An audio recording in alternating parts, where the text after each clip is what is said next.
प्रमद बर' हुसियार नोंखौ रावबो क्षमा खालामा हानि एग्रिमेन्टआ केन्सेल खालाम दिनै बेवहाय खुनु एपिडिएल टिबिल खोथा गैया माबा मोनसे जुदि जाथाय जायोबा बेनि दायनिगिरिया प्रमद बर' जागोन लेन्ड एलटमेन्ट खालामनाय एपिडिसिएलनो बेखौ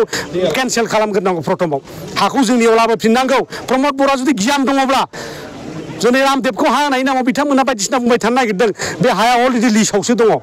दिनै दुखुनांथाव बाथ्रा दिनै बे पर्बतजरा ओनसोल बे दिनै पर्बतजरा मिथिंगाजों बुंफबनाय दिनै बै समाव साल बागानजों बुंफबनाय बेवहायनो मिथिंगायारि माने जोंनि माबाफोरखौ लानानै दिनै रायजो जाबोनाय दिनै बे जायगाखौ प्रमद बर' दैदेननाय बे इउपिपिएल सरकारा बेहाय बेसेबांबा बुरजा हा 3600 बिगा हाखौ आदानि कम्पानिनो होनो नागिरनाय बे जोबोद दुखुनांथाव बाथ्रा बे जायगानि मानसिफ्रा दिनै मिथिंगाजों सोमोन्दो लाखिनानै माइ आबाद माबा माबि थादुन औवा बागान गय बागान खान्थाल बागान लानानै दिनै रायजो जाबोगासिनो दङ जाय जायगायाव जोंनि बर' हारिया सोरांखौ मोनजेनदोंमोन गुरुदेव कालिचरना जे पर्बतजरा ओनसोलाव जोनोम जादों जे जायगायाव बर'नि गिबिसिन आइएएस अफिसार जानाय सतीश चन्द्र बसुमतारी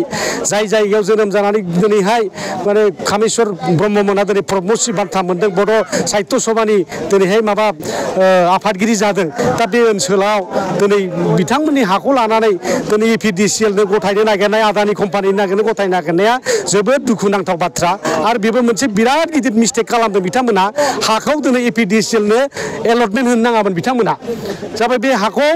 होयोबा आदानिनोसो होनांगौमोन नियमा बेसो हानि बिगुमाया जोंसो आसाम गभर्नमेन्टनो मानो होनांगौ जों दा एलटमेन्ट होनाय माने आसाम गभर्नमेन्टनि आखायाव थाहैबाय बियो जेरेखम 7.2 जेखौ लिरदों बेखौ इमप्लिमेन्ट खालामगासिनो दङ जोंनि बिटिसि एरियानि खास हा बे फरेस्ट लेन्ड दा बबेबा मानासि हादान दिनैहाय बै गोबोरखि हादान बे लाइमुथि हादान बेफोर हादानफोरखौ रायमना हादानफोरखौ दिनै बिथांमोना गासिबो जोंखौ होखारो जोंनि मानसिफोरखौ होखारनानै जोंनि बर'फोरखौ ट्राइबेलफोरखौ होखारनानै आदानि आम्बानि कम्पानि मोननो फाननानै जानायनि जे षड़यन्त्र बेखौसो खालामगासिनो दङ दिनै जों मिथिदों दाख्लै गोबोरखि बाजाराव थांनानै लाइमुथियाव थांनानै रायमना हादानाव सरलपारायाव थांनानै जों मिथिबोदों बिथांमोना बे हाखौ फाननानै जानायनि आम्बानि आदानि कम्पानि फाननानै जानाय षड़यन्त्रफोरखौ दिनै खालामगासिनो दङ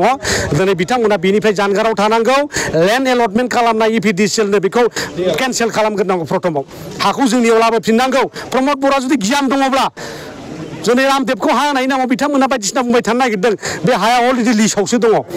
50 बोसोरनि थाखायसो लिस्टआव आरो गाबोन जाबा बेखौ जों लिसि आरो लेजरनि माजाव रायलायलायनानै गाबोन केन्सेल खालामनो हायो आरो बिथांमोना होनदों थाइसेबो खाजोना मोना एग्रिमेन्टआव लिरनाय दङ पार इयार पार बिगा 100 थाखा आरो बोसोरफ्रोमबो 3% बारायनाय जागोन ना बिदि लिरनाय दं आरो बेवहाय खुनु दिनै बे रामदेवा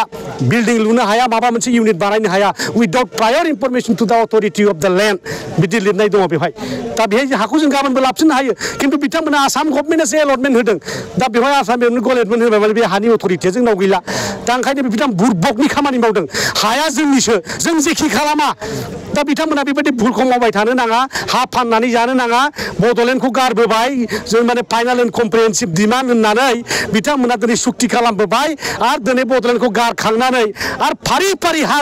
फाननानै जानायनि बेबस्थाखौ खालामदों जों बेखौ माब्लाबाबो जाहोआ प्रमद बर' हुसियार नोंखौ समाज बैकट खालामनो थांगासिनो दङ फैबाय थानाय बिसायख'थियानो बिथांनि रिजाल्टखौ मोनगोन नोंथाङा आरो बे बड'लेण्डआव थानानै रायजो जानो समाया नों बड'लेण्ड गारना खारनांगोन